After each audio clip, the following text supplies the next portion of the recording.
This is Kimberly Quinn, host of the Mindcraft podcast, and I can't tell you how much fun I have had doing this podcast. I started when the world closed over the pandemic in an attempt to spread some positivity out there and give people some strategies to enhance their own well being and reduce anxiety and all of that. Now, 2 years later, we're still going strong and now listened to by 52 countries across the world. And I've even helped some of my students get going with their own podcasts. It's super easy to do. And I'll tell you, if you haven't heard about Anchor by Spotify, it is the easiest way to make a podcast with everything you need all in one place. I'll just explain for you. Anchor has tools that allow you to record and edit your podcast right from your phone or computer. When hosting on Anchor, you can distribute your podcast on listening platforms like Spotify, Apple Podcasts, and more. It's everything you need to make a podcast in one place. And best of all, Anchor is totally free. Download the Anchor app or go to anchor.fm to get started. It is a ball. Start today. Greetings, Minecrafters, and welcome to another Minecraft discussion this morning. It's the morning in Vermont. Beautiful, rainy morning, so peaceful. My name is Kimberly Quinn, and I am here to have discussion on living by natural law. And I'll tell you something, and if my friend Tom is listening, he's super into the whole topic of synchronicity. It was wild because I just did a video yesterday, the day before, on letting go. And I was literally just, I fiddle around and just kind of pop open books, and it's just like inspirational book dipping, and then it's whatever's right there is usually something that I just need in that day. It's absolutely wild. And I just on a letting go one, just barely opened the book by Wayne Dyer, change your thoughts, change your life. And there's the verse on living by natural law is just such a sort of a natural continuation of the discussion we were having just yesterday, the day before. And so I like to really kind of continue on with the whole idea of the natural law. That's the part that's unaffected by the ego, by the way, and talking about this state of going with the flow. So I'll start by just sharing with you the 29th verse of the Tao Te Ching. Oh my God, this is amazing. It says, "Do you think you can take over the universe and improve it? I do not believe it can be done. Everything under heaven is a sacred vessel and cannot be controlled. Trying to control leads to ruin.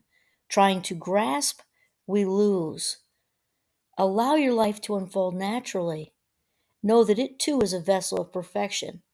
Just as you breathe in and breathe out, there's a time for being ahead and a time for being behind, a time for being in motion and a time for being at rest, a time for being vigorous and a time for being exhausted, a time for being safe and a time for being in danger. To the sage, all of life is a movement toward perfection. So what need has he for the excessive, the extravagant, or the extreme?"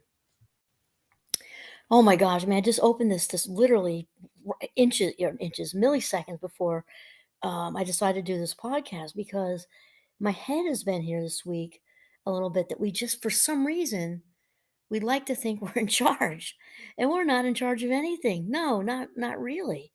And when we give up that control, and I don't mean in a defeated, you know, uh, sense like that, but just in an conscious, active, decisive way to just surrender. And wow, I mean, it's just so true. And I listen to all these great thinkers, Wayne Dyer, Oprah, my dear friend, and there's and so many others, just so many others. Joe Dispenza is another one. It's so true. When we let go of control is when it all happens. When we put on, doesn't mean sit back on the couch and have a sandwich like Jim Carrey would say, but to actually throw everything you've got, give all everything you've got to it, and then let go, because life really does unfold, and it can be so much easier when we just dig our nails in. And Wayne Dyer he says like this, this verse speaks of a natural law that is unaffected by ego. And just remember, listeners, the ego is the evil twin of the authentic self. So if you're listening to this at all, you are clearly on the path to authenticity. And then he says, the message, you are not in charge. You never have been, and you never will be. So you're advised to let go of any ideas you have about controlling anything or anyone, including yourself. It's a difficult lesson for most of us to learn. As Lao Tzu puts it in the beginning of this verse, I do not believe it can be done.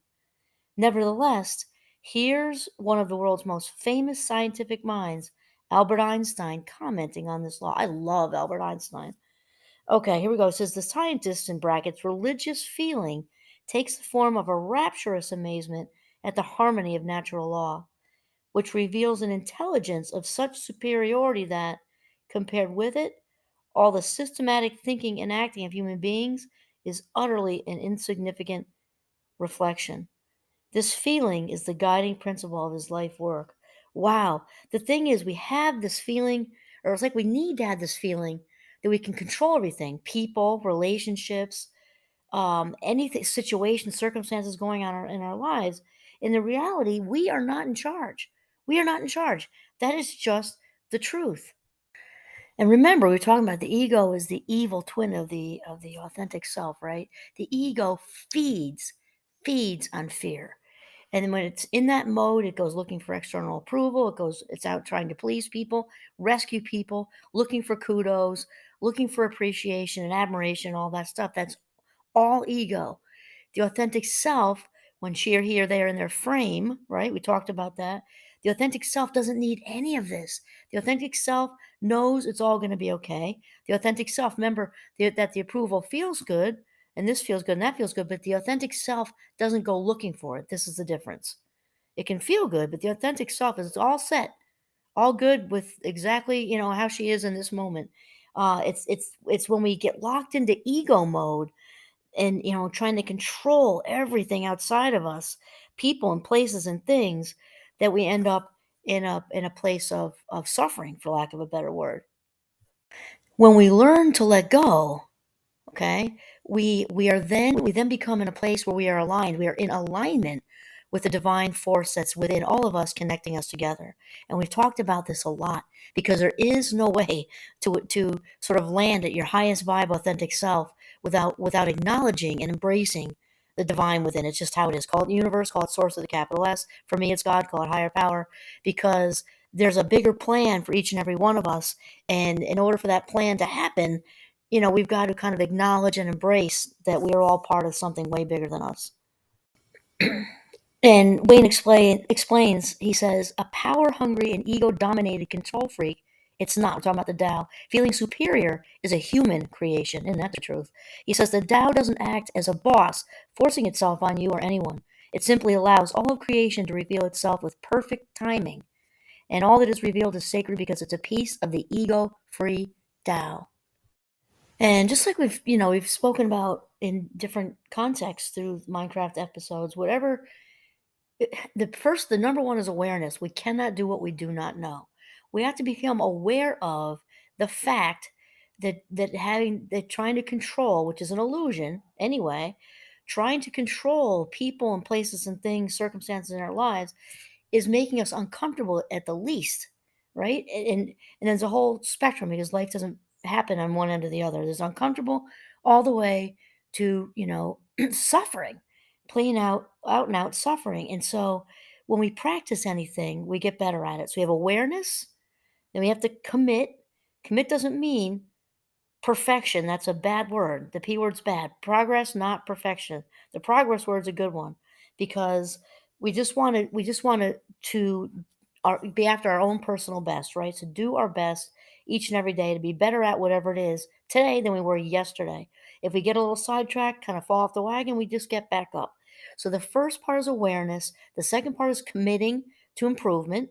And then the third part is effort, right?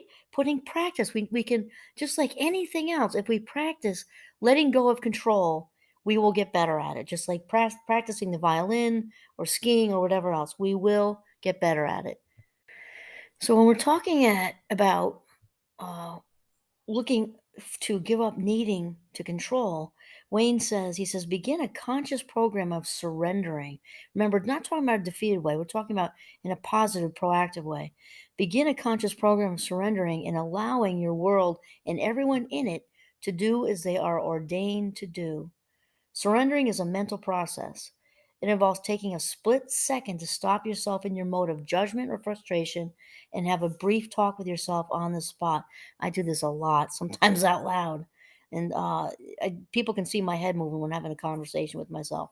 And then Wayne says, just remind yourself to step back and be a witness rather than a protagonist, which you can do by providing a sanctuary for the feeling you're judging. Invite divine natural order in by simply allowing what you're experiencing to go forward without criticism or control. In this way, you move to the center. I love that. This also is part of what we're talking about when we've had our talks on mindfulness, because one of the biggest or largest components of mindfulness is the non-judgment piece, which is personally one of the reasons I like it so much. Here comes an anxious thought. Okay, all right, apparently I'm feeling anxious today. So what? Who cares? And welcome to the human race, right? So Wayne is really saying the same thing. Just allow it, whatever the feeling is, to move through without judging. Oh, here I go again. I can't even do this right. No. Allow it all to move right through you and to just center you with how you're feeling in that moment. And then he says, think of the need to control as a signal to allow the Tao to flow freely through your life. At first, your ego mind may loudly scoff at the idea of the Tao being responsible for the perfect unfolding of everything. It's up to you to recognize that your belief that ego can control life is an illusion. My friend Bjorn is constantly saying this. I was going to say it again. It's up to you to recognize that your belief that ego can control life is an illusion.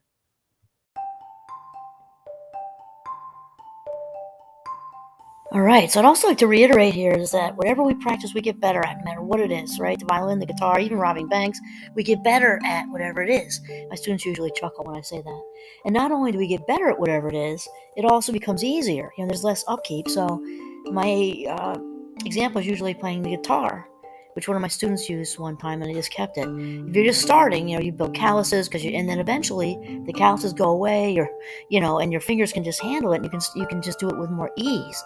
Well, is it true with anything else? Just like practicing letting go and not, buying into this whole idea of control, which is an illusion anyway.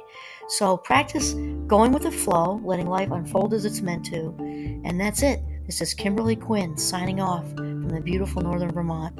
Have a mindful day.